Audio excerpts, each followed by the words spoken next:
Hey guys, in this video, I will show you how to set up radar fraud protection with Stripe payments. All right, so let's begin with the video.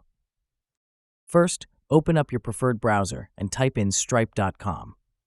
Once you're successfully signed in, you'll be directed to your home dashboard. Now, look for the Payments tab. Click on it, and this will lead you to an area where you can manage all your financial transactions. Next up, select Radar. This state-of-the-art fraud prevention tool is designed to help you catch any fraudulent activity in real time, thus securing your transactions from malicious threats.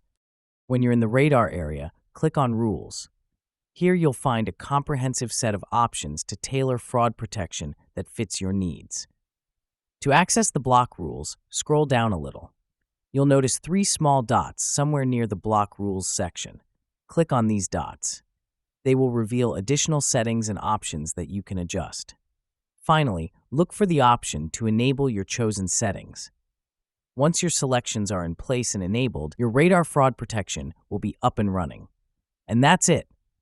So that is how you can set up Radar fraud protection with Stripe payments. So that's all for this video. Thanks.